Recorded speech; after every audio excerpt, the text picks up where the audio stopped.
பெரிய பரிசுத்தமான தெய்வமே, we submit to your hands this evening. இந்த மாலை வேளையிலே எங்களை உம்முடைய கரங்களிலே ஒப்படைக்கிறோம். We want you to speak to us.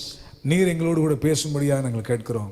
Dear Lord, அன்பான தெய்வமே, if not your fire will fill my bones, எங்களுடைய எலும்புகளிலே உம்முடைய அக்கினி எங்களை நிரப்பாதிருந்தால், if your word will not fill my lips, உம்முடைய வார்த்தை எங்களுடைய உதடுகளை நிரப்பாதிருந்தால், this evening we are going to waste our time. எங்கள் நேரத்தை நாங்கள் பிரயோஜனமற்றதா வீணடித்து விடுவோமே. Lord, I submit this battle into your hands. இந்த யுத்தகலத்தை உம்முடைய கரத்தில் நாங்கள் தருகிறோம். Lord, you battle for us. நீர் எங்களுக்காக யுத்தம் செய்வீராக. This evening we want to leave this place as victorious people. ஆண்டவரே, நாங்கள் இங்கிருந்து கடந்து செல்லும் போது ஜெயம் பெற்றவர்களாய் கடந்து செல்ல உதவி செய்யும். Speak to us, Lord. எங்களோடு பேசும் ஆண்டவரே. In Jesus' holy name I pray. இயேசுவின் பரிசுத்த நாமத்தில் ஜெபிக்கிறோம் நல்ல பிதாவே. Amen. Amen. Amen. Over past 2 weeks, one particular phrase from the word of God has been piercing my heart. கடந்த 2 வாரங்களாக ஒரு வார்த்தை, கர்த்தருடைய வார்த்தை என்னுடைய உள்ளத்திலே தைத்து கொண்டே இருந்தது. This particular word has been really pruning my life. இந்த குறிப்பிட்ட ஒரு வார்த்தை என்னை உருவாக்குகிற ஒரு வார்த்தையாக இருந்தது. Let's turn to Romans chapter 6 and verse 22. ரோமர் 6ஆம் அதிகாரத்தினுடைய 22ஆம் வசனத்துக்கு நேராக நம்முடைய கவனத்தை திருப்புவோம். But now that you have been set free from sin, இப்பொழுதும் நீர் பாவத்திலிருந்து எங்களை விடுதலையாக்கி இருக்கிறீர், and you have become slaves to God. நீங்கள் தேவனுக்கு அடிமைகளாக, இப்பொழுதும் நீங்கள் பாவத்திலிருந்து விடுதலையாக்கப்பட்டு தேவனுக்கு அடிமைகளானதினால், the benefit you reap to holiness and the result is eternal life. பரிசுத்தமாகுதல் உங்களுக்கு கிடைக்கும் பலன் முடிவோ நித்திய ஜீவன். Let's all turn our Bibles to Romans 6 and 22. எல்லாருமே ரோமர் 6ஆம் அதிகாரம் 22ஆம் வசனத்துக்கு நேராக நம்மை திருப்பிக் கொள்வோம். Let's all look at that particular verse. அந்த குறிப்பிட்ட வசனத்தை நம்ம எல்லாரும் கவனிப்போம். Let me read it for you again. மறுபடியும் ஒரு விஷயம் உங்களுக்காக நான் வாசிக்கின்றேன். But now that you have been set free from sin, நீங்கள் இப்பொழுது பாவத்திலிருந்து விடுதலையாக்கப்பட்டிருக்கிறீர்கள், and have become slaves to God. தேவனுக்கு அடிமைகளாக மாறி இருக்கிறோம். The benefit you reap to holiness and the result is eternal life. இந்த பரிசுத்தமாகுதலுடைய பலன் என்னவென்று சொன்னால் நித்திய ஜீவன். My dear people of God, எனக்கு அன்பான தேவ ஜனமே, when I read this particular phrase, இந்த குறிப்பிட்ட வார்த்தையை நான் வாசித்த பொழுது, you have become slaves to God, நீங்கள் தேவனுக்கு அடிமைகளானீர்கள் என்று சொல்லப்பட்டிருக்கிறது. when I read this particular word, இந்த குறிப்பிட்ட வார்த்தையை நான் படித்த பொழுது, I really thought if I am a slave to God, நான் உண்மையாகவே நான் தேவனுக்கு அடிமையாகத்தான் இருக்கிறேனா என்று யோசித்தேன். I once was a slave to sin. ஒரு காலத்திலே நான் பாவத்திற்கு அடிமையாக இருந்தது உண்மை. I can boldly say I was 100% slave to sin. 100% நான் பாவத்திற்கு அடிமையாக இருந்தேன் என்று என்னால் சொல்ல முடியும். But with all reverence and humility I can say today, ஆனால் எல்லா பயபக்தியோடும் தாழ்மையோடும் இன்றைக்கு நான் சொல்லுகின்றேன், I am not a slave to God 100%. ஆனால் 100% தேவனுக்கு அடிமையாக நான் இன்னும் மாறவில்லை. May God help me. கர்த்தர் எனக்கு உதவி செய்வாராக. Hagar was a slave to Egypt before. ஆகார் எகிப்திலே அடிமையாக இருந்தால், but now she is a slave to Sarah. ஆனால் இப்பொழுது சாராளுக்கு அடிமையாக அவள் மாறி இருக்கிறாள். She was once a slave to the Pharaoh in Egypt. எகிப்தில் இருக்கக்கூடிய பார்வோனுக்கு அவள் அடிமையாக ஒரு காலத்தில் இருந்தால், but now she is a slave to Sarah. ஆனால் இப்பொழுது சாராளுக்கு அடிமையாக அவள் இருக்கின்றாள். once you were a slave to the sin, நாம் ஒரு காலத்திலே பாவத்திற்கு அடிமைகளாக இருந்தோம். but now you are expected to become the slave to God. ஆனால் இப்பொழுது தேவனுக்கு அடிமையாக இருக்க நாம் அழைக்கப்பட்டிருக்கிறோம். Hagar, when she was in Egypt, ஆகார் எகிப்தில் இருக்கும் பொழுது, she was 100% a slave. அவள் 100% அடிமையாகத்தான் இருந்தாள். I can say it for sure, அதை நான் நிச்சயமாக சொல்ல முடியும், that surely the rulers of Egypt would have tortured Hagar more than the way how Sarah treated her. இந்த சாராள் எப்படி ஆகாரை நடத்தி இருப்பாளோ அதை விட மிகவும் மோசமான நிலைமையில் தான் எகிப்தினுடைய பார்வோன்கள் அவளை நடத்தி இருக்க வேண்டும். But this Hagar did not run into the wilderness that day. ஆனால் அந்த எகிப்திலே இருக்கும் பொழுது அவள் வீட்டை விட்டு ஓடவில்லை ஆகார். But when she came into the house of Abraham, ஆனால் இப்பொழுது ஆபிரகாமுடைய வீட்டுக்கு வந்த பிறகு, when Sarah is turning her fist tight, இப்பொழுது சாராள் அவளுடைய கரத்தை நெருக்கி பிடிக்கும் பொழுது, now she is running into the wilderness. அவள் ஓடி போகிறாள் வனாந்தரத்திற்கு. She was not able to be 100% slave to Sarah. இங்கே சாராளுக்கு 100% அவள் அடிமையா இருக்க அவளால் முடியவில்லை. This is the condition of church today. இதுதான் இன்றைய சபையினுடைய நிலைமையும். This is the condition of believers today. இன்றைக்கு இருக்கிற விசுவாசிகளுடைய நிலைமை இப்படித்தான் இருக்கிறது. When we were slave to sin and the lust of this earth, இந்த உலகத்தினுடைய பாவத்திற்கும் இச்சைக்கும் நாம் அடிமைகளா இருந்தபோது, we were able to endure 100% the pleasures pleasures of the sin and the pain of the sin. இந்த பாவத்தினுடைய சந்தோஷத்தை 100% நாம் அனுபவித்தோம். We were able to even take all the persecution that would come because of that particular sin. இந்த பாவத்தினால வருகிற எல்லா உபத்திரவங்களையும் நாம் சந்தோஷமா எதிர்கொள்ள ஆயத்தமா இருந்தோம். We endured that happily as slaves. அந்த பாவத்தின் அடிமையா இருப்பதை சந்தோஷமாக நாம் அனுபவித்தோம். But why is it hard for us to become slaves to God? ஆனால் தேவனுக்கு அடிமைகளாய் இருப்பது ஏன் நம்மால் முடியவில்லை? When Sarah gave Agar to Abraham, சாராள் ஆபிரகாமிடத்திலே ஆகாரை ஒப்படைத்தபோது, ஆகாரை கொடுத்தபோது, Hagar was so happy. ஆகார் மிகவும் சந்தோஷம் அடைந்தாள். She felt blessed. அவள் ஆசீர்வதிக்கப்பட்டதாக உணர்ந்தாள். But when Sarah thought that she has authority over her, ஆனால் சாராள் ஆகார் மீது அதிகாரம் செலுத்தின போது, she went into the wilderness. வனாந்திரத்திற்கு ஓடி போனாள். My dear people of God, எனக்கு அன்பான தேவஜனமே, we believers are also the same way today. நாமும் விசுவாசிகள் அப்படித்தான் இருக்கிறோம். When we get small blessings from God, ஆண்டவரிடத்திலே சிறிய ஆசீர்வாதங்கள் நமக்கு கிடைத்து விட்டால், we are happy to be the slaves of Sarah. சாராளுடைய அடிமையா இருப்பதற்கு நாம் சந்தோஷமா இருக்கிறோம். When we get certain good things from God, நாம் ஆண்டவரிடத்திலிருந்து சில நன்மைகளை பெற்றுக்கொள்ளும் போது, we pray a lot. நாம் நிறைய ஜெபிக்கிறோம். We fast a lot. நிறைய உபவாசிக்கிறோம். We give a lot to the Lord. ஆண்டவருக்கு நிறைய கொடுக்கிறோம். But when the Lord hardens his hand upon us, ஆனால் ஆண்டவர் தம்முடைய கரத்தை நம் மீது பாரமாய் வைக்கும் பொழுது, when God takes us through critical parts in our lives, நம்மை கடினமான பாதையிலே கர்த்தர் எடுத்துக்கொண்டு போகும்போது, we run to the wilderness. நாம் வனாந்திரத்துக்கு ஓடி போகிறோம். Where are you today this evening? இன்றைக்கு நீங்கள் எங்கே இருக்கிறீர்கள் இந்த மாலை வேளையில்? Today let me tell to some people here in this particular hall, இந்த அறையிலே இருக்கின்ற சிலருக்கு நான் கர்த்தருடைய வார்த்தையை சொல்லுகின்றேன். you are sitting in wilderness today. இன்றைக்கு நீங்கள் வனாந்திரத்தில் இருந்து கொண்டிருக்கிறீர்கள். You were once a praying person, ஆனால் நீங்கள் ஒரு காலத்திலே ஜெபிக்கிறவர்களாக இருந்தீர்கள். you were seeking the face of God, தேவனுடைய முகத்தை தேடுகிறவர்களாக இருந்தீர்கள். but you were not able to obey 100% to the Lord. ஆனால் இன்றைக்கு உங்களால் 100% கர்த்தருக்கு கீழ்ப்படிய உங்களால் முடியவில்லை. Since because you were not able to obey 100% to the Lord, உங்களால் 100% கர்த்தருக்கு கீழ்ப்படிய முடியாத போனபடினாலே, now today you are in a wilderness. இன்றைக்கு நீங்கள் வனாந்திரத்தில் இருந்து You கொண்டிருக்கிறீர்கள். have lost your purpose. உங்களுடைய நோக்கத்தை நீங்கள் இழந்து விட்டீர்கள். You are wandering in the wilderness. நீங்கள் வனாந்திரத்திலே அலைந்து திரிந்து கொண்டிருக்கிறீர்கள். But this evening the word of God comes back again to you. இந்த மாலை வேளையிலே கர்த்தருடைய வார்த்தை நம்மை தேடி வருகிறது திரும்பவுமாக. Why don't you go back and obey your authority? நீ ஏன் உன்னுடைய அதிகாரத்திற்கு திரும்ப சென்று கீழ்ப்படிய கூடாது? Why don't you go and be under the hand of the Lord? நீ ஏன் கர்த்தருடைய கரத்திற்குள்ளாக திரும்ப வரக்கூடாது என்று Why is it hard for you to obey the Lord? ஏன் கர்த்தருக்கு கீழ்ப்படிதல் உங்களுக்கு கடினமானதாக தோன்றுகிறது? Has the Lord not purchased you with his blood? தம்முடைய இரத்தத்தினாலே உங்களை சம்பாதிக்கவில்லையா? Did he not pay his last drop of blood for you? அவருடைய கடைசி சொட்டு இரத்தத்தை உங்களுக்காக அவர் சிந்தவில்லையா? Did he not leave his heavenly glory for just because for you and me? தம்முடைய பரலோக மேன்மைகளை எல்லாம் உனக்காக எனக்காக அவர் துறந்து விட்டு வந்தாரே. You are able to obey 100% for sin. பாவத்திற்கு 100% கீழ்ப்படிய உங்களால் கூடுமே. But why is it hard for you to become 100% slave to God? ஆனால் ஏன் தேவனுக்கு 100% அடிமைகளாக மாற முடியவில்லை? Why is it hard for you to pay the price today? ஏன் அந்த கிரயத்தை உங்களால் செலுத்த முடியவில்லை? Is Egypt still lurking you? இன்னும் உங்களுக்குள்ளே அந்த இச்சை போராட்டம் இருக்கிறதா? Is Egypt still lurking you? இன்னும் எகிப்து உங்களுக்குள்ளே கிரியை செய்து கொண்டிருக்கிறதா? What is ruling you today? இன்றைக்கு உங்களை ஆண்டு கொண்டிருப்பது எது? If you are slave to sin, you cannot be a slave to God. நீங்கள் இன்னும் பாவத்திற்கு அடிமைகளாக இருந்தால் தேவனுக்கு அடிமைகளாக இருக்க முடியாது. You cannot serve two masters. நீங்கள் இரண்டு எஜமான்களுக்கு ஊழியம் செய்ய உங்களால் கூடாது. Either you can serve sin or you can serve God. ஒருவேளை நீங்கள் பாவத்திற்கு நீங்கள் ஊழியம் செய்யலாம், இல்லை என்றால் கர்த்தருக்கு ஊழியம் செய்யலாம். Either you can serve God or you can serve Baal. நீங்கள் ஒன்று பாகாலுக்கு பணிவிடை செய்யலாம் அல்லது கர்த்தருக்கு நீங்கள் பணிவிடை செய்யலாம். Whom are you serving this evening? இந்த மாலை வேளையில் நீங்கள் யாரை ஆராதித்துக் கொண்டிருக்கிறீர்கள்? You came into the house of Abraham. இன்றைக்கு நீங்கள் ஆபிரகாமுடைய வீட்டுக்கு வந்திருக்கிறீர்கள். But still you cannot obey the authority of Abraham. ஆனால் ஆபிரகாமுடைய அதிகாரத்துக்கு நீங்கள் இன்னும் கீழ்ப்படிய முடியவில்லை என்று சொன்னால், what is making your heart so hard? ஏன் இந்த இருதயத்தை கடினப்படுத்திக் கொண்டே இருக்கிறீர்கள்? Obey today to the voice of God. கர்த்தருடைய சத்தத்திற்கு நீங்கள் கீழ்ப்படியுங்கள். Come back to the authority of God. ஆண்டவருடைய அதிகாரத்திற்கு திரும்ப வாருங்கள். Sometimes it's really hard for us to obey to the authorities. பல நேரங்களிலே அதிகாரத்திற்கு கீழ்ப்படிவது நமக்கு ரொம்பவும் கடினமானது. It is really hard for us to pay the price.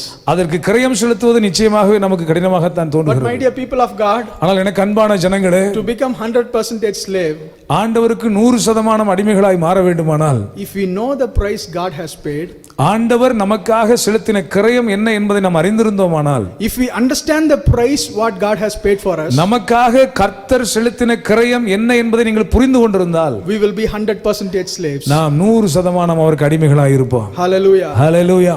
Hagar did not understand the price Sarah has paid. ஆகாருக்கு சாராள் எவ்வளவு கிரயம் செலுத்தினாள் என்பது புரியவில்லை. Many times we think Sarah just like that she got Hagar. நாம் நினைத்துக் கொண்டிருக்கிறோம் பல நேரங்களில் சாராளுக்கு ரொம்ப ஆகாருக்கு மிக எளிதாக அந்த வாய்ப்பு கிடைத்து விட்டது என்று நம்புகிறோம். No, that's not true. No, அது உண்மை அல்ல. Sarah had to almost pledge her holiness. தன்னுடைய பரிசுத்தத்தை அவள் தியாகம் செய்கின்ற அளவிலே பணயம் வைத்துத்தான் ஆகாரை அங்கே அனுப்பி வைத்தார். She had to stay overnight in the house of Pharaoh. பார்வோனுடைய வீட்டிலே ஒரு ராத்திரி தங்க வேண்டிய ஒரு சூழல் சாராளுக்கு ஏற்பட்டது. She was filled with fears. அன்றைக்கு பயத்தினால் நிறைந்திருந்தால் She has to keep her holy for Abraham. தன்னுடைய ஆபிரகாமுக்காக தன்னை பரிசுத்தமாய் அவள் தன்னை காத்துக்கொள்ள வேண்டும். She had a fear that if Pharaoh will put his hand on him, பார்வோன் அவள் மீது கரங்களை வைத்து விடுவான். She had to pay a huge price. அப்படி வைத்து விட்டால் மிகப்பெரிய கிரயம் செலுத்த வேண்டியிருந்தது. She almost paid a huge price. கிட்டத்தட்ட அவள் பெரிய கிரயத்தை ஆபிரகாமுக்காக செலுத்தினாள். This price was not known to Hagar. இந்த கிரயம் ஆகாருக்கு தெரியவில்லை. If she had known this price, இந்த கிரயம் மாத்திரம் தெரிந்திருக்குமானால், after paying so much of price at the house of Pharaoh, பார்வோனுடைய வீட்டிலே ஏராளமாய் விலைக்கிரயம் செலுத்தின பிறகு this Sarah gives even her husband to Hagar. இப்பொழுது இந்த சாராள் அப்படி கிரயம் செலுத்தினவள் இப்பொழுது தன்னுடைய கணவருக்கு ஆகாரை கொடுக்கிறாள். But after doing all of this, இவைகள் எல்லாம் செய்து முடித்த பிறகு still Hagar was not able to understand the price that Sarah paid. சாராள் செலுத்தின அந்த விலைக்கிரயத்தை இன்னும் ஆகாரால இதற்கு அப்புறம் அவளால் புரிந்து கொள்ள முடியவில்லை. Many times we are like that. பல நேரங்களில் நாமும் அப்படித்தான். God has paid a big price on the cross. கர்த்தர் நமக்காக கல்வாரி சிலுவையிலே பெரிய விலைக்கிரயத்தை செலுத்தி இருக்கிறார். And even after that big price, he has been blessing us in so many ways. ஆண்டவர் கிரயம் செலுத்தி நம்மை அநேக வழிகளில் நம்மை ஆசீர்வதித்த பிறகும் கூட we are not still able to be 100% slaves to God. இன்னும் 100% தேவனுக்கு அடிமைகளாக நம்மால் இருக்க முடியவில்லை. Dear little children, let me tell you, என் அன்பான தேவ பிள்ளைகளே, உங்களுக்கு நான் சொல்லுகின்றேன், if you will understand the price that your parents have paid in your lives, உங்க வாழ்க்கையிலே உங்கள் பெற்றோர் செலுத்தின கிரயத்தை நீங்கள் புரிந்திருப்பீர்கள் என்று சொன்னால், it will be easy for you to obey 100% to your parents. உங்கள் பெற்றோர்களுக்கு நீங்கள் கீழ்ப்படிவது 100% மிக எளிதாக இருக்கும். In my life, I did not obey my father. நான் என்னுடைய வாழ்க்கையில் என் தகப்பனுக்கு கீழ்ப்படியாதவன். But after my dad passed away, ஆனால் என் தகப்பன் மரித்து போன பிறகு I could understand the price that he has paid me to grow up. நான் வளர்ந்து வருவதற்கு எவ்வளவு பெரிய கிரயம் செலுத்தி இருப்பார் என்பதை நான் இப்பொழுது புரிந்து கொள்கிறேன். Now I regret as a father. நான் இப்பொழுது ஒரு தகப்பனாக இருக்கிறேன். தகப்பனாக நான் அதை உணர்கிறேன். Now I regret for not obeying my father. என் தகப்பனுக்கு நான் கீழ்ப்படியாமல் போனதற்காக இன்றைக்கு நான் வருந்துகிறேன். He had paid a great price to bring me up. என்னை வளர்ப்பதற்காக அவர் பெரிய கிரயத்தை செலுத்தி இருந்தார். My dear people of God, எனக்கு அன்பான தேவ பிள்ளைகளே, if we know the price, நமக்கு கிரயம் என்ன என்பது தெரிந்திருக்குமானால் we will obey. நாம் நிச்சயமாக கீழ்ப்படிவோம். Hagar was a slave. ஆகார் ஒரு அடிமையான பெண். But she was not able to be a slave. ஆனால் அவள் அடிமையாகவே இருக்கவில்லை, அடிமையாக இருக்க முடியவில்லை. You and I are prone to be slaves. நாம் அடிமைகளாகத்தான் இருந்தோம். If not for the blood of Christ, we will be slaves. நாம் அவருடைய ரத்தம் மாத்திரம் சிந்தப்படவில்லை என்று சொன்னால் நாம் தொடர்ந்து அடிமைகளாகவே இருந்திருப்போம் இந்த உலகத்திற்கு பாவம். But he paid a great price and bought us. ஆனால் அவர் பெரிய கிரயம் செலுத்தி நம்மை விலை கிரயம் செலுத்தி நம்மை வாங்கி கொண்டு வந்தார். But for some reason, ஆனால் சில காரணங்களுக்காக we are not able to be 100% slaves. 100% நம்மால் பரிசுத்தமாக இருக்க முடியவில்லை. We are not அடிமைகளாக இருக்க முடியவில்லை, தேவனுக்கு அடிமைகளாக இருக்க முடியவில்லை. Hagar was not able to be a slave. ஆகார் அவளால் அடிமையாக இப்பொழுது இருக்க முடியவில்லை. But there was a man in Abraham's house. ஆனால் ஆபிரகாமுடைய வீட்டில் இன்னொரு மனிதன் இருந்தான். His hands were tied. அவனுடைய கரங்கள் கட்டப்பட்டிருந்தது. His legs were tied. அவனுடைய கால்கள் கட்டப்பட்டது. He was placed upon the wooden logs. ஒரு பலிபீடத்திலே அவன் கிடத்தப்பட்டான். He was placed upon the fire. அவன் நெருப்பிலே கொண்டு போய் வைக்கப்பட்டான். The sword was lifted against him. அவனுக்கு நேராக கத்தி ஓங்கப்பட்டது. He was not a slave. He was not a slave. ஆனால் அவன் அடிமை அல்ல.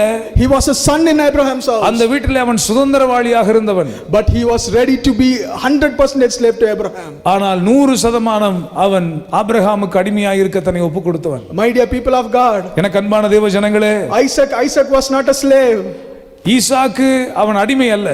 But he know the price what Abraham paid. ஆனால் ஆபிரகாம் செலுத்தின கிரயம் என்ன என்பது அவனுக்கு தெரியும். He knew that Abraham waited for 100 years to beget him. 100 வருடங்கள் காத்திருந்துதான் இந்த ஈசாக்கை பெற்றெடுத்தான் என்பது அவர்களுக்கு தெரியும். Because Isaac knew the price. ஈசாக்குக்கு அந்த கிரயம் தெரிந்திருந்தபடினாலே he was silent on the altar. அந்த பலிபீடத்திலே அமைதியாக இருந்தார்.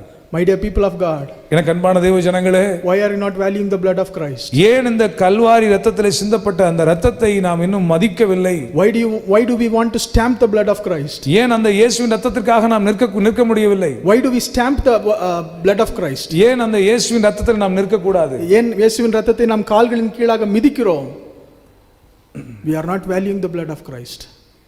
நாம் அந்த இயேசுவின் இரத்தத்தினுடைய உச்சிதத்தை அறியாமல் இருக்கிறோம். My dear people of God, எனக்கு அன்பான தேவ ஜனங்களே, Moses was in the palace. மோசே அரண்மனையில் இருந்தான். He was the son of the Pharaoh's daughter. பார்வோனுடைய குமாரத்தின் மகனாக அவன் வளர்ந்தான். He did not have a need, or he did not have a requirement to be a slave. அவன் அடிமையாக இருக்க வேண்டிய அவசியமே அங்கே இல்லை. But he became a slave. ஆனால் அவன் அடிமையாக மாறினான். Nehemiah was in the palace. நெகேமியாவும் அரண்மனையில் தான் இருந்தார். He was a cupbearer in the palace. அவன் பானபாத்திரக்காரனாக அரண்மனையிலே பணியாற்றி கொண்டிருந்தான். He was in a comfortable position. ரொம்ப சொகுசான ஒரு நிலைமையில் அவன் இருந்து கொண்டிருந்தான். He don't have to come around the Jerusalem city, and he has to build the wall. எருசலேம் நகரத்தை சுற்றி வந்து அதை பார்த்து அதற்கு ஒரு அலங்கத்தை கட்ட வேண்டும் என்கிறதான அவசியமே அவனுக்கு இல்லை. But he chose to become a slave. ஆனால் அவன் அடிமையாக மாறுவதற்கு தெரிந்தெடுப்பு செய்தான். In the New Testament we can read about James and Judah. புதிய ஏற்பாட்டிலே யாக்கோபையும் யூதாவையும் நாம் பார்க்க முடியும். They were brothers of Jesus Christ. அவர்கள் இயேசுவினுடைய சகோதரர்களாக இருந்தார்கள். But you know how they start their books? அவர்களுடைய புத்தகத்தை எப்படி அவர்கள் அவருடைய நிருபங்களை எப்படி துவங்கினார்கள் என்று அறிவோமா?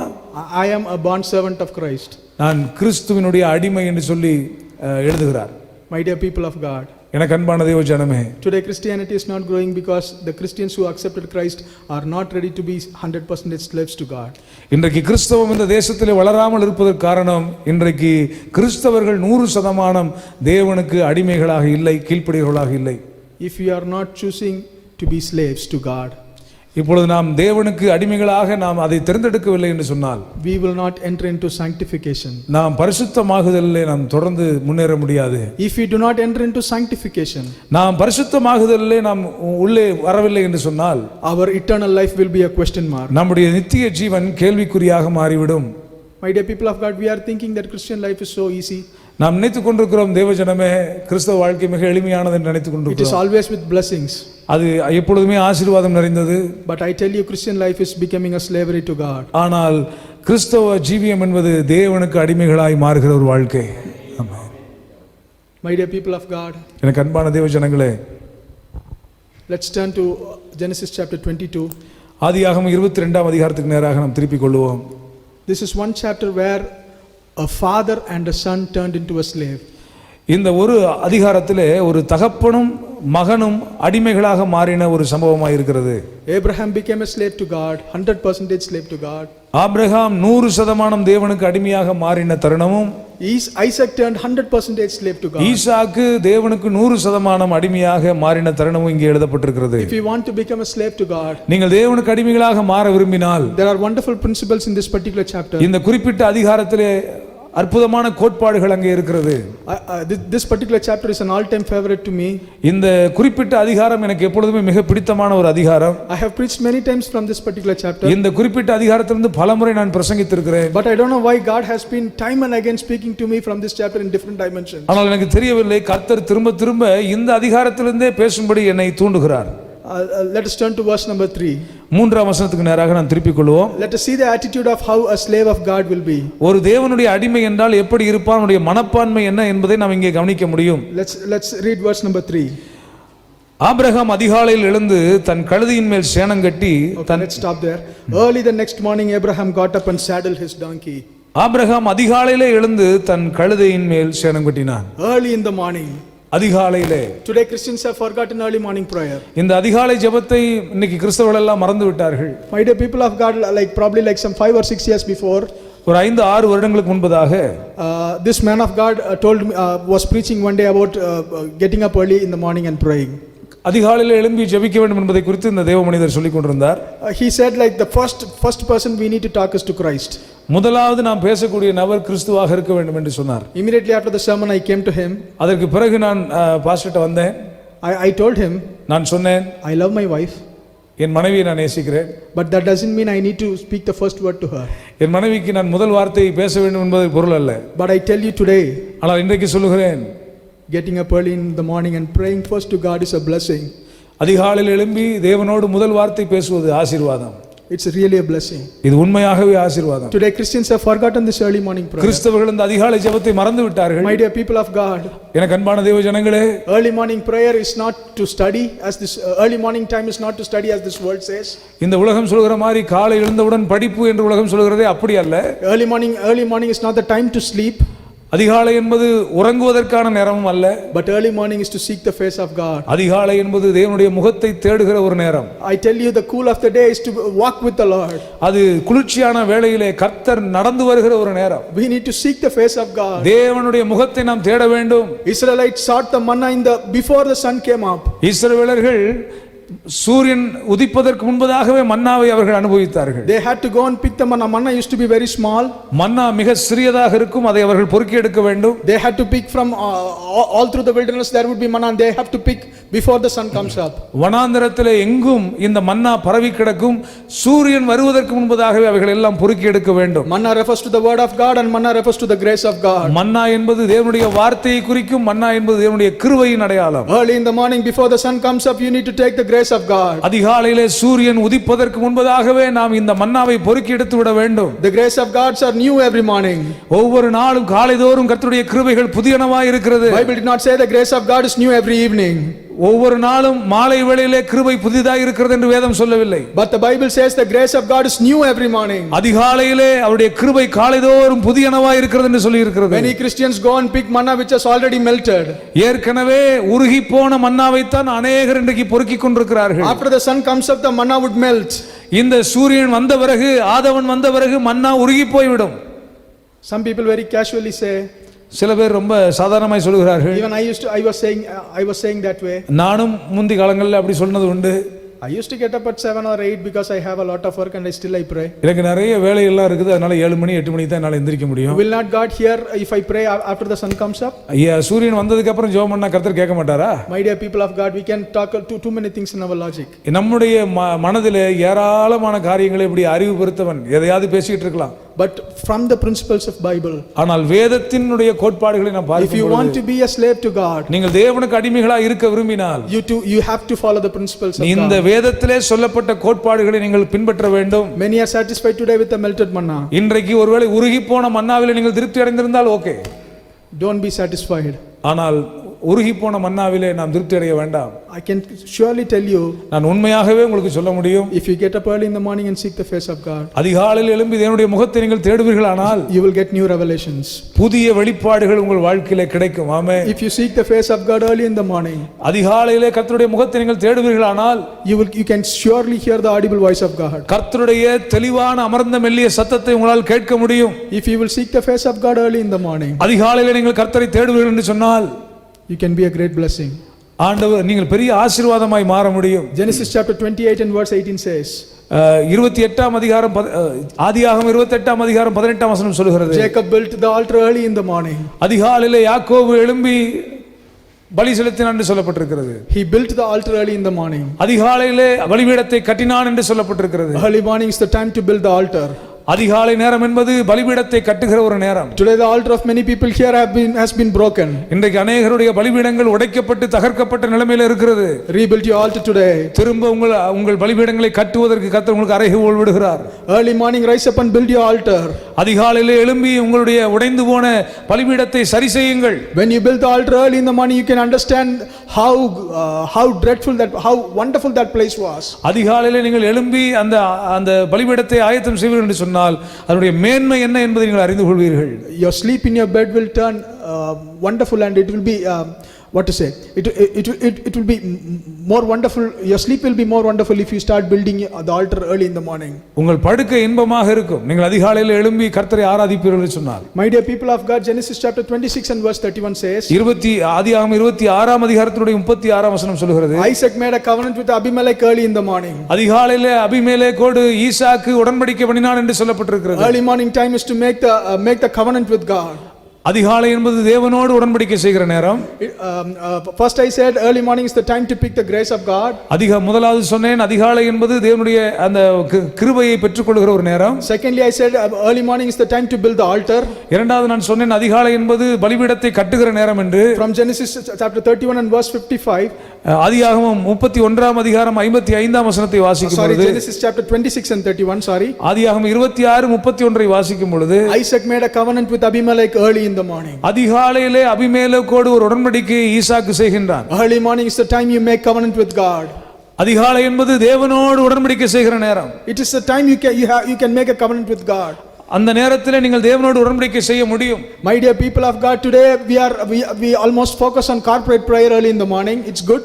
இந்த நாட்களிலே நாம் அதிகாலையிலே நாம் சேர்ந்து ஜெபிக்கின்றோம், அது நல்லதுதான். But even before you come to the corporate prayer, you need to have a personal prayer time. நாம் இங்கே வந்து கூடி ஆராதிக்கும் முன்பதாக ஜெபிக்கும் முன்பதாகவே அதிகாலையிலே தனிப்பட்ட முறையிலே தேவனோடு பேசி இருக்க வேண்டும். Corporate prayer will mold our spirit. It will encourage our spirit. இந்த கூட்டு பிரார்த்தனை என்பது நம்ம எல்லாரும் ஆவியிலே பலப்படுவதற்கு உதவியாக இருக்கும். But only in your personal prayer you can make covenant with God. ஆனால் உங்களுடைய தனிப்பட்ட ஜெபத்தில் தான் தேவனோடு உடன்படிக்கை செய்ய முடியும். God made covenant with Moses when he was alone in the mountain.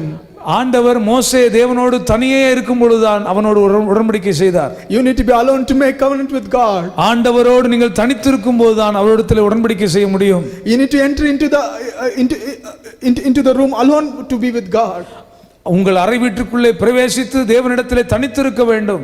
My dear people of God, Genesis chapter 31 and verse 55. என் அன்பான தேவ ஜனங்களே, ஆதியாகமம் 31ஆம் அதிகாரத்தினுடைய 55ஆம் வசனம் சொல்கிறது, early morning the wives of Jacob left his father and went with Jacob.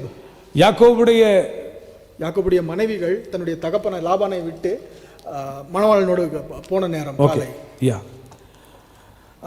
Let's read that particular verse, Genesis chapter 31 and verse 55. இந்த வசனத்தை நாம் பார்ப்போம். ஆதியாகமம் 31ஆம் அதிகாரம் 55ஆம் வசனம். லாபான் அதிகாலமே எழுந்திருந்து தன் குமாரரையும் தன் குமாரத்திகளையும் முத்தம் செய்து அவர்களை ஆசீர்வதித்தான். பின்பு லாபான் புறப்பட்டு தன் இடத்திற்கு திரும்ப போனான். My dear people of God, it is the time you cleave from your earthly commitments and you look at the face of God.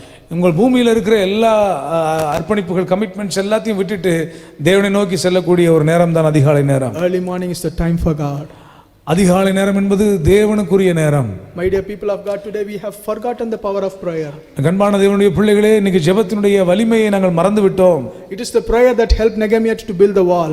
ஜெபம் தான் நெகேமியா அலங்கம் கட்டுவதற்கு உதவியாக இருந்தது. In chapter 1 and verse 7 we can see Nehemiah praying. நெகேமியா 1:7 நாம் பார்க்க முடியும், நெகேமியா ஜெபித்தான். In second chapter we can see he is praying. இரண்டாம் அதிகாரத்திலும் நெகேமியா ஜெபித்ததை பார்க்க முடியும். In chapter 3 he was praying. மூன்றாம் அதிகாரத்திலும் நெகேமியா ஜெபித்துக் கொண்டிருக்கிறான். He was praying continuously throughout the book of Nehemiah. நெகேமியா முழுவதும் நெகேமியா ஜெபிப்பதை குறித்து நாம் பார்க்க முடியும்.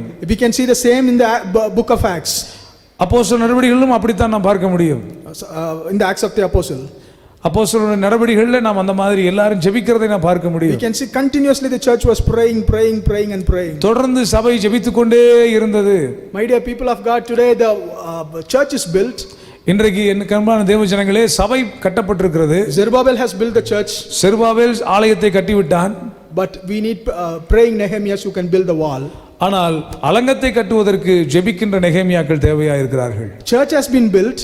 ஆலயம் கட்டப்பட்டு விட்டது. But there is no wall. ஆனால் இன்னைக்கு மதில்சுவர் இல்லாமல் இருக்கிறது. Because Nehemiahs are not there to build the wall. மதில்களை கட்டுவதற்கு நெகேமியாக்கள் இல்லாமல் போனபடினாலே today the wild animals have come into the church. இன்னைக்கு மிருகங்கள், மோசமான துஷ்ட மிருகங்கள் உள்ளே வந்து கொண்டிருக்கிறது. Foxes have started to rule the church. இன்றைக்கு அவர்கள் ஆலயத்தை, சபையை அவர்கள் ஆளுகை செய்யக்கூடிய இடத்துக்கு வந்து விட்டார்கள்.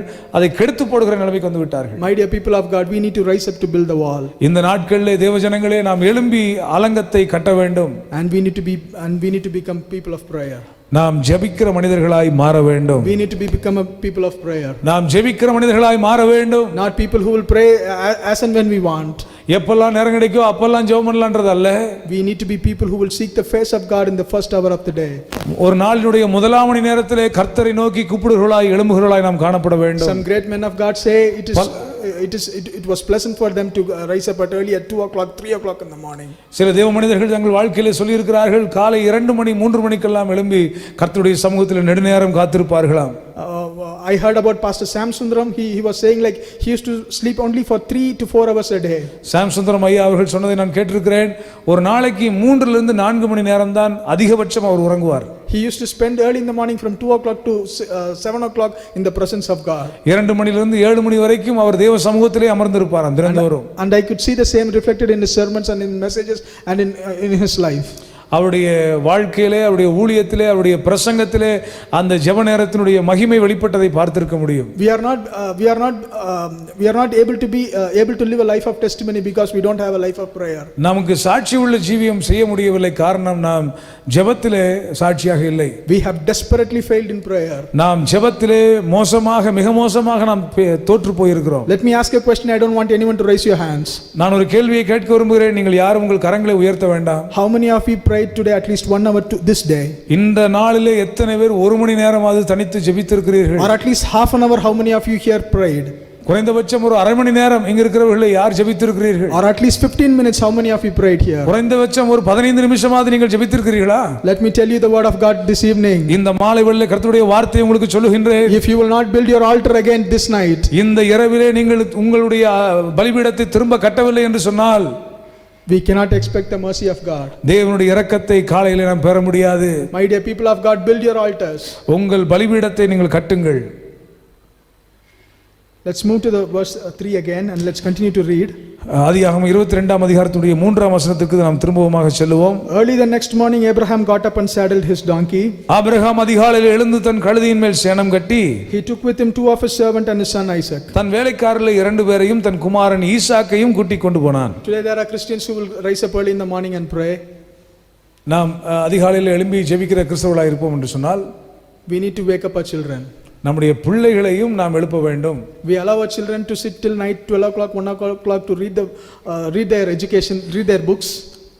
இரவு 1 மணி 2 மணி வரைக்கும் நம்முடைய பிள்ளைகள் அவங்களுடைய படிப்பு சம்பந்தமான புத்தகங்களை எடுத்துக்கொண்டு வைத்திருக்கிறார்களே. But morning 5 o'clock is my God second grade. ஆண்டவர், நம்முடைய ஆண்டவர் இரண்டாம் தரமாக அவரை நாம் நடத்தலாமா? நம்முடைய ஆண்டவர் 2ஆம் தரமானவரா? We need to wake up our children. நம்முடைய பிள்ளைகளை அதிகாலையில் எழுப்ப வேண்டும். When my son was 4 months old, என்னுடைய மகன் 4 மாதமாக இருக்கிறான். I was talking to my wife. என்னுடைய மனைவியிடத்தில் நான் பேசினேன். I think we need to just pinch him or do something and wake him up early in the morning. அவனை காலையில் அவனை எப்படியாச்சும் கொஞ்சம் கிள்ளியாவது அவனை காலையில் எழுப்பணும் அப்படின்னு சொல்லிட்டு இருந்தேன். My wife said, "Are you fool?" மனைவி சொன்னா, நீங்க என்ன, உங்களுக்கு என்ன புத்தி பேதலித்து விட்டதா அப்படின்னு சொன்னாங்க. But then I started to pray about it. ஆனால் நான் அதற்காக ஜெபிக்க துவங்கி விட்டேன். Lord, I don't know how to handle this fellow at this age. இந்த வயதிலே இவனை எப்படி ஹேண்டில் பண்றது எனக்கு தெரியல, கையாளுவது என்று தெரியவில்லை. I want you to wake him up every morning at least by 4:30. ஆண்டவரே, நீங்க அவனை எப்படியாச்சும் ஒரு 4:30க்கு நீங்க எழுப்பி விட்டுருங்க அப்படின்னு சொன்னாங்க. But over these days, over past 1 or 2 months, I am just watching him. இந்த கடந்த 2 மாதங்களாக நான் அவனை பார்த்து கொண்டிருக்கிறேன். Even if he sleeps by 3 o'clock, அவன் 3 மணிக்கு அதிகாலையில படுத்து தூங்கினா கூட morning 4:30 he will sharply wake up with a cry. அதிகாலை கரெக்ட்டா 4:30 மணிக்கு அவன் எழும்பிடுறான். If you have a desire, உங்களுக்கு அந்த விருப்பம் இருக்குமானால் surely God will wake you up in the morning. கர்த்தர் காலையில உங்களை எழுப்பி விடுவார். My dear people of God, our children needs to see that we are a people of prayer. அன்பான தேவ ஜனங்களே, நாம் ஜெபிக்கிறதை நம்முடைய பிள்ளைகளும் காண வேண்டும். One great privilege I had is that I could see my father and mother praying every day morning when I woke up. எனக்கு இருந்த மிகப்பெரிய ஸ்லாக்கியம் என்னவென்று சொன்னால், ஒவ்வொரு நாள் அதிகாலை நான் எழும்பும்போது என் தாயும் தகப்பனும் சேர்ந்து ஜெபிக்கிறதை நான் பார்த்திருக்கிறேன். Our children are seeing we fighting at house. நம்முடைய பிள்ளைகள் நாம் சண்டையிடுவதை பார்க்கிறார்கள். Our children are seeing we struggling with our finances. நம்முடைய பொருளாதாரத்தை குறித்து நம்ம உட்கார்ந்து பேசுற காரியங்கள் எல்லாம் அவர்கள் அறிந்திருக்கிறார்கள். Our children are even watching our gossips as well. நம்ம தேவையில்லாத சம்பாஷணைகளில் ஈடுபடுவதையெல்லாம் அவர்கள் பார்த்திருக்கிறார்கள். But do our children really watch we pray? நம்ம ஜெபிக்கிறதை நம்முடைய பிள்ளைகள் பார்த்திருக்கிறார்களா உண்மையாக? Our children needs to watch watch us praying. நாம் ஜெபிக்கிறதை நம்முடைய பிள்ளைகள் காண வேண்டும். Surely they must see it. அவர்கள் நிச்சயமாகவே காண வேண்டும். This Isaac would have seen Abraham praying continuously. இந்த ஈசாக்கு ஆபிரகாம் அப்படி ஜெபிக்கிறதை கண்டிருக்க வேண்டும். So immediately on the early in the morning when he woke up Isaac, he immediately started with Abraham. அதிகாலையிலே Abraham எழுந்த உடனே இவனும் எழுந்து அவனோடு கூட புறப்பட்டு விட்டான். This was not the only instance where Abraham prayed. இந்த ஒரே ஒரு சந்தர்ப்பம் மட்டுமல்ல Abraham ஜெபித்தது. When Sodom and Gomorrah was burnt, சோதம் கொமோராவும் அழிக்கப்பட்ட போது எரிக்கப்பட்ட போது we can see in the Bible says the next morning Abraham came and stood the place where he met the Lord. தான் ஏற்கனவே நின்று கொண்டிருந்த அதே இடத்திலே ஆபிரகாம் திரும்ப வந்து நின்று தேவனுடைய சமூகத்திலே நின்றான் என்று சொல்லப்பட்டிருக்கு அதிகாலையிலே. So he was continuously having a practice of praying in the morning. அதிகாலையிலே ஜெபிக்கிற அந்த வழக்கத்தை தொடர்ந்தேர்ச்சியாக ஆபிரகாம் வைத்துக் கொண்டிருந்தார். Joshua said, as for me and my household we will serve the Lord. யோசுவா சொல்கிறார், நானும் என் வீட்டாரும் என்னால் கர்த்தரையே சேவிப்போம். Serving the Lord is not just coming to Sunday morning as a family. கர்த்தரை சேவிப்போம் என்று சொன்னால் ஞாயிற்றுக்கிழமை காலையில வர்றது மட்டுமல்ல. Serving the Lord is our early morning prayer has to be with our children. நம்முடைய அதிகாலை ஜெபம் நிச்சயமாக நம்முடைய பிள்ளைகளோடு இருக்க வேண்டும். அதுதான் தேவனை சேவிக்கிற ஒரு வாழ்க்கை. You know how David prayed in the morning? தாவீது எப்படி அதிகாலையில் ஜெபித்தான் என்பது உங்களுக்கு தெரியுமா? If you see in Psalms 57, if I'm right, சங்கீதம் 57ஆம் சங்கீதம் என்று நினைக்கிறேன். Early in the morning this fellow will wake up his cymbals, violin and all these instruments. தன்னுடைய எல்லா இசைக்கருவிகளையுமே காலை நேரத்திலேயே அவன் எடுத்து மீட்ட தொடங்கி விடுவான். I think I'm wrong with the verse. நான் நினைக்கிறேன் சங்கீதம் which was I think I'm wrong with that particular verse. Okay, அந்த குறிப்பிட்ட வசனத்தை குறித்து நான் தவறாக சொல்லிவிட்டேன் நினைக்கிறேன். But the verse goes like this. அந்த வசனம் இப்படியாக இருக்கிறது, அதிகாலையிலே வீணையே எழும்பு, வீணையே எழும்பு, சுரமண்டலமே எழும்பு. It was in the early in the morning. Hallelujah. அது அதிகாலையிலே. Our prayer needs to be with all our instruments in the morning. என் மகிமையே விழி, வீணையே சுரமண்டலமே விழியுங்கள், அதிகாலையில் விழித்துக் கொள்ளுவேன். ஆமென். We cannot simply just worship the Lord in the morning just like that. சும்மா அப்படியே காலைல எந்திரிச்சு ஜெபம் பண்ணா போதும் அப்படி நம்ம நினைக்க கூடாது. We have to worship with our family. நம்முடைய குடும்பமாக சேர்ந்து கர்த்தரை ஆராதிக்க வேண்டும். My dear people of God, எனக்கு அன்பான தேவ ஜனங்களே, if you want to become the slave of God, நீங்கள் தேவனுக்கு அடிமைகளாக இருக்க விரும்பினால் lend your morning time to God as a family. உங்களுடைய அதிகாலை நேரத்தை குடும்பமாக தேவ சமூகத்திலே ஒப்படையுங்கள். My dear people of God, let's come back to Genesis chapter 22. ஆதியாகமம் 22ஆம் அதிகாரத்துக்கு நாம் திரும்பவுமாக திருப்பிக் கொள்வோம். Let's come back to again to the verse number 3. மூன்றாம் வசனத்துக்கு நேராக திரும்ப நாம் வருவோம். Early the next morning Abraham got up and saddled his donkey. அதிகாலையிலே ஆபிரகாம் எழும்பி தன்னுடைய கழுதையின் மேல் சேணத்தை பூட்டிக்கொண்டு He took with him 2 of his servants and his son Isaac. தன்னுடைய 2 வேலைக்காரர்களையும் ஈசாக்கையும் கூட்டிக் கொண்டு When he had cut enough wood for the burnt offering, தகன பலிக்கு கட்டைகளை பிளந்து கொண்டு he set out for the place God had told him about. தேவன் தனக்கு குறித்த இடத்திற்கு புறப்பட்டு போனான். My dear people of God, எனக்கு அன்பான தேவ ஜனங்களே, will you sit and eat in your toilet? நீங்க உங்க வீட்டில் கழிவறையில் உட்கார்ந்து சாப்பிடுற வழக்கம் இருந்தா சாப்பிடுவோமா? We will not do that. நம்ம கண்டிப்பா அதை செய்ய மாட்டோம். We have a dining table. நமக்கு ஒரு டைனிங் டேபிள் இருக்கிறது. Or if you don't have a dining table, we will sit at the hall and eat. ஒருவேளை அந்த டைனிங் டேபிள் இல்லை என்று சொன்னால் வீட்டினுடைய அறையிலே நாம் அமர்ந்து கொண்டு உணவு அருந்துவோம். We will sit in a comfortable place. நல்ல வசதியான ஒரு இடத்தில் அமர்ந்து கொண்டு we will sit in a appointed place. அதற்காக முன்குறிக்கப்பட்ட ஒரு இடத்தில் அமர்ந்து உணவு உட்கொள்வோம். We will eat our food. நம்முடைய உணவுகளை நாம் உட்கொள்வோம். But for some reason, ஆனால் சில காரணங்களுக்காக we don't understand the discipline of prayer. ஜெபத்தினுடைய சில ஒழுங்குகளை நாம் புரிந்து கொள்ளவில்லை. We don't have a specific time. நமக்கு குறிப்பிட்ட நேரம் இல்லை. We don't allow our children to see our prayer. நம்முடைய பிள்ளைகள் நம்முடைய ஜெபத்தை காண நாம் அனுமதிப்பதில்லை. But we don't have a specific place to prayer. நமக்காக ஜெபிப்பதற்கென்று ஒரு இடமும் இல்லை. I'm not saying I'm not giving importance to a particular place. ஒரு இடத்திற்கு நான் முக்கியத்துவம் கொடுக்கவில்லை. But we need to have a discipline. ஆனால் நமக்கு ஒரு ஒழுங்கு இருக்க வேண்டும். If we read in Acts chapter 20, if I'm right, அப்போஸ்தலர் 20ஆம் அதிகாரத்தில் நாம் பார்க்க முடியும். அப்போஸ்தலர் 20ஆம் அதிகாரத்தில் ஒரு வசனத்தை பவுல் எழுதி வச்சிருப்பார். பவுல் தான் எழுதியிருக்கார் நினைக்கிறேன். வழக்கமாக நாங்கள் ஆற்றங்கரை ஓரம் உட்கார்ந்து ஜெபிக்கிற இடத்துல, it was a specific place, it was an usual place. நாங்கள் வழக்கமாய் ஆற்றங்கரையிலே ஜெபிக்க போகிற அந்த இடத்துக்கு போகிற வழியில் என்று எழுதியிருப்பார். They had a particular place.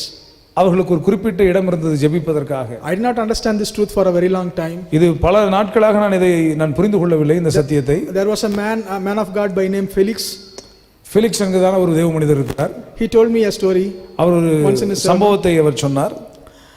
He said there was a pastor who used to pray in his church at morning 6 to 7 in a particular place in his church. சபையிலே ஒரு போதகர் இப்படி காலையில ஒரு குறிப்பிட்ட இடத்துல போய் தினந்தோறும் காலையில 6 லிருந்து 7 மணி வரைக்கும் ஜெபம் பண்றது வழக்கமாக இருந்தது. Every day sharp he used to come at 6 o'clock in the morning.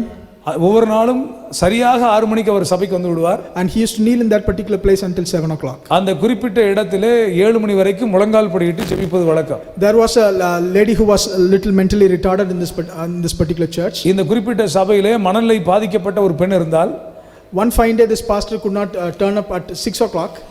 அவரால் அந்த 6 மணிக்கு வர முடியாமல் போனது. அந்த போதகரால் 6 மணிக்கு சபைக்கு ஜெபிக்க வர முடியாமல் போனது. This pastor came at 6:30. அவர் ஒரு 6:30 மணிக்கு அங்க வந்தாரு. This mentally retarded sister in the church, she came running happily. இந்த மனதிலே பாதிக்கப்பட்டிருந்த இந்த பெண்ணானவள் காலையில மிகுந்த சந்தோஷமாக ஓடி வந்தாள். She hugged the pastor and said, I'm perfectly all right. வந்து அந்த பாஸ்டரை கட்டி அணைத்துக் கொண்டு சொன்னால், நான் பூரணமாக குணமாகி விட்டேன். She started speaking in the normal manner. மிக சாதாரணமாக எல்லாரும் பேசுகிற மாதிரி மிக நார்மலாக அவர்கள் பேச தொடங்கினார்கள். She was completely healed. முழுவதுமாக குணமடைந்து விட்டார்கள். She was mentally retarded for years together. பல வருஷங்களாக அவர்கள் மனதளவிலே பாதிக்கப்பட்டிருந்தார்கள். The church had adopted her and the church has kept her. சபை அவர்களை பாதுகாத்து அவர்களை வைத்துக் கொண்டிருந்தது. But this morning she was completely healed. ஆனால் இந்த காலை வேளையிலே அவர்கள் முழுவதுமாக குணமாகி விட்டார்கள். No pastor laid her hand upon him. ஒரு போதகரும் அவர் மீது வந்து கரங்களை வைக்கவில்லை. There did not happen any special meeting in that particular church. அந்த சபையில் அன்றைக்கு எதுவும் விசேஷித்த கூட்டங்கள் அங்கே இல்லை. She was completely healed. அவள் முழுவதுமாக குணமாகி விட்டாள். She did not have any medicines also. She was not taking any medicines. ஒரு மருந்தும் எடுக்கவில்லை, ஆனால் குணமாகி விட்டார்கள். The pastor was really shocked. அந்த போதகருக்கு மிக ஆச்சரியமா இருந்தது, அதிர்ச்சியா இருந்தது. The pastor asked what happened. அந்த போதகர் கேட்ட அந்த மகளிடத்துல என்ன நடந்தது? Around 6:05 in the morning. 6:05 இந்த காலை வேளையில குறிப்பு 6:05 இருக்கும். I just entered into that room. அந்த ரூம்க்குள்ளே நான் உள்ளே போனேன். Something just hit and I fell down on the floor. அங்கே நான் போனபோது ஏதோ ஒன்று என்னை தொட்டது போல இருந்தது. நான் உடனே கீழே விழுந்து விட்டேன். And after some time I woke up and I was all right. கொஞ்ச நேரம் கழிச்சு நான் எழும்பினேன், நான் சரியாகி விட்டேன். You know, the man of God could now realize. இப்பொழுது அந்த தேவ மனிதனால் புரிந்து கொள்ள முடிந்தது. 6 o'clock I had to come to that particular place for prayer. 6 மணிக்கு நான் ஜெபத்திற்காக அங்கே வந்திருக்க வேண்டும். I did not come to that particular place for prayer. நான் அந்த குறிப்பிட்ட இடத்திற்கு காலையில வரவில்லை. But the Lord was waiting in that particular ஆனால் place. தேவன் அந்த இடத்தில் எனக்காக காத்துக் கொண்டிருந்தார். I was about to go enter into that place and get that blessing. நான் அந்த இடத்திலே போய் அந்த ஆசீர்வாதத்தை நான் பெற்றிருந்திருக்க வேண்டும். But this particular sister went inside and she was healed. ஆனால் இந்த குறிப்பிட்ட பெண் அங்கே சென்றதினாலே அவர்கள் குணமாக்கப்பட்டார்கள். Hallelujah. Hallelujah. Your place of prayer matters a lot. ஜெபிக்கிற இடம் கூட அது மேன்மையானது. My dear people of God, I am not giving importance to place. நான் இடத்திற்கு நான் முக்கியத்துவம் தரவில்லை தேவஜனங்களே. I am not giving importance to time.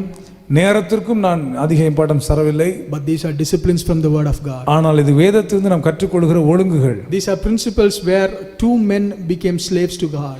இங்கே 2 மனிதர்கள் தேவனுக்கு அடிமைகளாய் மாறின அந்த கோட்பாடு இங்கே எழுதப்பட்டிருக்கிறது. First thing, முதலாவதாக, the time is almost over. நேரம் முடிந்து விட்டது. I just wanted to stop here.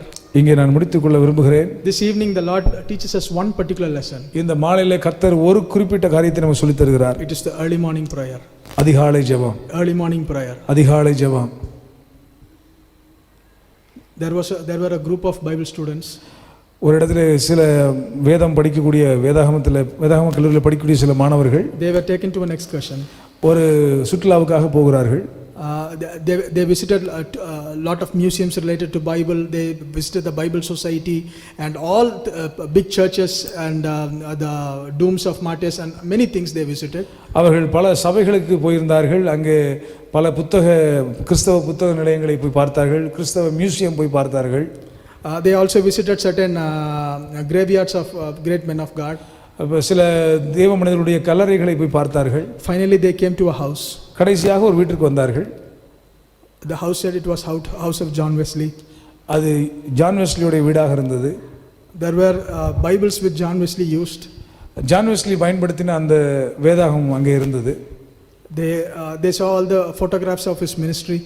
அவருடைய படங்கள் எல்லாம் அந்த மியூசியத்தில் ஜான் வெஸ்லியோடைய அந்த வீட்டில் அதெல்லாம் வைக்கப்பட்டிருந்தது. அதெல்லாம் பார்த்தார்கள். அவர்கள் அதை பார்த்தபோது பரவசம் அடைந்தார்கள். Finally there was a small room. அங்கே ஒரு சிறிய அறை இருந்தது. There was a carpet. அங்கே ஒரு கார்பெட் இருந்தது. There were 2 holes in that carpet. அந்த கார்பெட்டில் அங்கே விரிக்கப்பட்டிருந்த அந்த கார்பெட்டில் 2 ஓட்டைகள் அங்கே இருந்தது. It was around the size of a knee. ஒரு முழங்காலினுடைய அளவில் 2 ஓட்டைகள் அங்கே இருந்தது. And the tourist guide said, அந்த டூரிஸ்ட் கைடு அங்கே இருந்தவர் சொன்னார், This is the place John Wesley used to pray. இந்த இடத்தில் தான் ஜான் வெஸ்லி எப்பொழுதும் ஜெபிக்கிற இடமாக இருக்கிறது. All of these fellows looked at it and they all came back. எல்லாரும் அங்கே பார்த்துவிட்டு வந்து விட்டார்கள். Everyone came to the van. எல்லாரும் வேனுக்கு வந்துட்டாங்க. The professor counted. அந்த ப்ரொஃபஸர் அவளை அழைத்து கொண்டு போன அந்த பேராசிரியர் ஒவ்வொருவரையும் எண்ணி பார்க்கிறார். There was one person was missing. ஒரு வேதாம கல்லூரி மாணவர் அங்கே காணவில்லை. This was a big time headache to this professor. அது இந்த பேராசிரியர் தலைவலியா இருந்தது. So he went and he searched for the boy. அந்த குறிப்பிட்ட அந்த மாணவனுக்காக தேடி அவர் அலைந்து திரிந்தார். Finally he came to the house of John Wesley. இந்த ஜான் வெஸ்லி அந்த வீட்டுக்குள்ளே அவர் வருகிறார். And he went into the room. அந்த ரூம்குள்ள போய் பார்க்கறாரு. This little young man, இந்த இளம் வாலிபன், he was just raising his hand. He was kneeling there in that same place. அந்த குறிப்பிட்ட அதே ஜான் வெஸ்லி முழங்கால் படியிட்டு இருந்த அதே இடத்துல அவன் முழங்கால் படியிட்டு கரங்களை உயர்த்தி ஜெபித்துக் கொண்டிருந்தான். He was praying one thing. ஒரே ஒரு காரியத்தை அவன் ஜெபித்துக் கொண்டிருந்தான். Do it again, Lord. மறுபடியும் செய்யும் ஆண்டவரே. ஹல்லேலூயா. Do it again, Lord. மறுபடியுமாய் கர்த்தர் செய்வீராக. Do it again, Lord. மறுபடியுமாய் கர்த்தர் திரும்ப செய்வீராக. You know who was that young man? அந்த வாலிபன் யார் தெரியுமா? He was Billy Graham. அவர்தான் பில்லி Graham. My dear people of God, let's all stand up in the presence of God. தேவ பிள்ளைகளே, நம்ம எல்லாரும் தேவ சமூகத்தில் எழும்பி நிற்போம். Let us tell to God. தேவனுக்கு நேராய் நம்ம திரும்புவோம். Do it again, Lord. ஆண்டவரே, திரும்பவும் அதை செய்வீராக. Do it again this night. ஆண்டவரே, இந்த இரவிலே அதை நீர் திரும்ப செய்வீராக. Make us slaves to God this night. ஆண்டவரே, எங்களை தேவனுக்கு அடிமைகளாய் எங்களை ஒப்புக் கொடுக்கிறோம். அடிமைகளாய் எங்களை மாற்றும். Make us slaves to you. ஆண்டவரே, உமக்கு அடிமைகளாய் எங்களை மாற்றும். Lord, we have been slaves to sin 100%. ஆண்டவரே, நாங்கள் பாவத்திற்கு 100% அடிமைகளாய் இருந்தோம் அப்பா. But we are not able to become slaves to you 100%. ஆனால் உமக்கு 100% அடிமைகளாய் எங்களால் மாற முடியவில்லை. Why is it hard for you to bear unrighteousness? ஆண்டவரே, why is it hard for you to bear unrighteousness? அநீதியை நீர் ஏன் தாங்கி பொறுத்துக் கொண்டிருக்கிறீர்? Why is it hard for you to bear unrighteousness? ஏன் நீ அநியாயத்தை பொறுத்துக் கொள்ள கூடாது? நீ ஏன் அநியாயத்தை சகித்துக் கொள்ள கூடாது? My dear people of God, எனக்கு அன்பான தேவ ஜனங்களே, to some God is asking this question. சில இடத்திலே ஆண்டவர் இந்த கேள்வியை கேட்கிறார். Someone has treated you really hard. சிலர் உங்களுக்கு நிச்சயமாக கடினமாய் சொல்ல வேண்டும். No, someone has treated you really hard. உங்களை யாரோ ஒருவர் மிகவும் கடினமாக நடத்தி இருக்கிறார்கள். And because of that you ran away. அதனால் நீங்கள் ஓடி போனீர்கள். Now you are in wilderness. இப்பொழுது நீங்கள் வனாந்தரத்தில் இருக்கிறீர்கள். Rebuild your altar this evening. இந்த மாலை வேளையிலே திரும்ப அந்த பலிபீடத்தை கட்டுங்கள். Become slaves to God. தேவனுக்கு அடிமைகளாய் மாறுங்கள். Become slaves to God. Become slaves to God. தேவனுக்கு அடிமைகளாவோம். It is a great privilege to become a slave to God. அது தேவனுக்கு அடிமைகளாய் மாறுவது மிகப்பெரிய ஸ்லாக்கியம். The prodigal son said, அந்த இளைய குமாரன் சொன்னான், கெட்ட குமாரன் சொன்னான், I will go back to my father's house. நான் என் தகப்பனுடைய வீட்டுக்கு திரும்ப செல்லுவேன். And I will be a servant. நான் அங்கே ஒரு வேலைக்காரர் ஒருவராக சேருவேன். This evening if you will say, இந்த ராத்திரி வேளையில் நீங்கள் அப்படி சொல்வீர்களா? I will return to my father's house. நான் என் தகப்பனுடைய வீட்டுக்கு திரும்புவேன். I will return as a slave to him. நான் அவருடைய அடிமையாக நான் திரும்ப போகிறேன். Do you think the father will treat you as a slave? நீங்க நினைக்கிறீங்களா ஆண்டவர் அந்த தகப்பன் உங்களை அடிமையா தான் வைப்பார் நினைக்கிறீங்களா? No, no, no, no, no. இல்லவே இல்லை. He is going to make you as a signet ring. அவர் உங்களை முத்திரை மோதிரமாக மாற்ற போகிறார். இதன் நிமித்தம் நீ திரும்பினால் ஹல்லேலூயா, நீ சீர்படுத்தப்பட்டிருப்பாய். என் முகத்துக்கு முன்பாக நிலைத்தும் இருப்பாய். ஆமென். நீ தீழ்ப்பானதிலிருந்து விலையேற பெற்றதை தெரிந்தெடுத்தால் என் வாய் போல இருப்பாய். ஆமென்.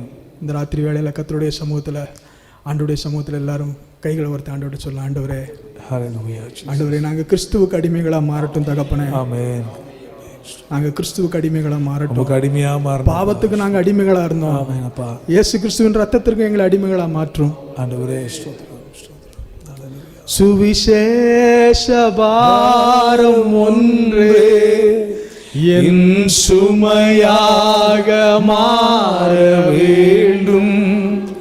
சுவிசேஷ பாரம் ஒன்றே என் சுமையாக மாற வேண்டும். என் ஜீவனாட்கள் எல்லாம் ஜெப வீரன் என்று எழுதும். என் ஜீவனாட்கள் எல்லாம் ஜெப வீரன் என்று எழுதும். ஆண்டவருடைய சமூகத்தில் சொல்லுங்க, ஆண்டவரே, எங்கள் வாழ்க்கையில் எங்கள் மரணத்துக்கு அப்புறம் யாராவது ஒருத்தர் எங்களை குறித்து சாட்சி சொன்னாங்கன்னா இவர் தேவனுடைய மனுஷன், இவர் ஜெப வீரன், இவர் பரிசுத்தவான்னு சொல்லி எங்களை குறித்து சொல்லணும் ஆண்டவரே. அப்படிப்பட்ட சாட்சிகள் எங்களுடைய வாழ்க்கையில் உண்டாகணும் ஆண்டவரே. எங்களை ஜெப வீரர்களாக மாற்றுங்க ஆண்டவரே. கண்ணீர் விடுகிற சபையாக எங்களை மாற்றுங்க ஆண்டவரே. நதி அளவு கண்ணீர் விடுகிறவர்களாக எங்களை மாற்றுங்க ஆண்டவரே. அடையாளம் பெற்ற ஜனங்களாக எங்களை மாற்றுங்க ஆண்டவரே. ஆவியானவரே, உம்முடைய கிருபை எங்கள் மேல் வரட்டும். அல்லேலூயா, உம்முடைய கிருபை வரட்டப்பா. அந்த அதிகாரத்தில் தொடர்ந்து நம்ம வாசிக்கும் போது இன்னும் ஏராளமான சத்தியங்களை கற்றுக்கொள்ளலாம். அந்த அதிகாரத்தில் நம்ம அடுத்த வசனங்கள் எல்லாம் வாசிக்கும் போது ஈசாக்கு தன்னுடைய சுமையை சுமக்கிறவன், அடுத்து ஆபிரகாம் நெருப்பையும் கத்தியையும் சுமக்கிறவன், இப்படி ஏராளமான காரியங்கள் இருக்கிறது. அந்த அதிகாரத்தை தொடர்ந்து உட்காந்து வாசித்து பாருங்க. வசனம் பிரதி வசனமாக உட்காந்து நேரம் செலவழித்து வாசிங்க. ஏராளமான சத்தியங்கள் இருக்குது. கர்த்தர் நம்மை அவருக்கு அடிமைகளாய் மாற்றுவாராக. கர்த்தர் நமக்கு கிருபை செய்வாராக. ஆமென், ஆமென். பரலோக பிதாவே, இந்த ராத்திரி வேளையிலும் கர்த்தர் கொடுத்த வார்த்தைகளுக்காக உமக்கு ஸ்தோத்திரம். எங்களோடு பேசி நம்முடைய தயவுக்காக நன்றி. அந்த தேவனுக்கு அடிமைகளாக நாங்கள் மாற, ஒரு காலத்தில் அன்று எங்கள் அவயவங்கள் அநீதிக்கு அடிமைகளாக இருந்தது. அன்று நாங்கள் தேவனுக்கு அடிமைகளாக, நீதிக்கு அடிமைகளாக எங்களை ஒப்பு கொடுக்கிறோம். எல்லாம் கரங்களை உயர்த்தி, ஆண்டவரே ஸ்தோத்திரம், உமக்கு அடிமைகளாக அன்று எங்கள் அவயவங்கள் எல்லாம் நீதியின் அவயவங்களாக கர்த்தர் எங்களை மாற்றுவீராக. அன்று ஸ்தோத்திரம். இந்த ராத்திரியிலே கொடுத்த நல்ல வார்த்தைகளுக்காக ஸ்தோத்திரம். அதிகாலையில் எழும்பி உம்மை தேடக்கூடிய பாக்கியத்தை, குடும்பமாய் உம்மை தேடக்கூடிய பாக்கியத்தை கர்த்தர் எங்களுக்கு தருவீராக. எங்களோடு இடைப்பட்டதற்காக உமக்கு ஸ்தோத்திரம். எங்களோடு ஆண்டவர் இடைப்பட்டதற்காக உமக்கு நன்றி. ஒரு ஜானஸ்லியை போல, ஆண்டவரை பிலிகிரகாமை போல, ஆண்டவரே ஸ்தோத்திரம், தானியேலை போல, நெகேமியாவை போல, ஆண்டவரே ஸ்தோத்திரம், நம்முடைய சமூகத்திலே காத்திருக்கிறவர்களாக, யோசுவாவை போல குடும்பமாய் உம்மை சேவிக்கிறவர்களாக கர்த்தர் எங்களை மாற்றுவீராக. உம்முடைய பாதத்தில் எங்களை சமர்ப்பிக்கிறோம். நீர் மகிமைப்படும். தாராளத்தில் பங்கெடுத்த ஒவ்வொருவரோடு நீ பேசினதுக்காக நன்றி. இந்த வார்த்தைகளுக்கு கீழ்ப்படி எங்களுக்கு உதவி செய்யும். இயேசுவின் நாமத்தில் ஜெபிக்கிறோம் நல்ல பிதாவே. ஆமென், ஆமென். என் ஆத்துமாவே கர்த்தரை ஸ்தோத்திரி, என் முழுமே பரிசுத்த நாமத்தை ஸ்தோத்திரி. என் ஆத்துமாவே கர்த்தரை ஸ்தோத்திரி, கர்த்தர் செய்த சகல உபகாரங்களை மறவாதே. ஆமென், ஆமென். Praise the Lord. கர்த்தர் உங்களை ஆசீர்வதிப்பாராக. இன்று மதியம் நானும் மனைவி பேசிக்கிட்டு இருந்தோம். நாளையிலேருந்து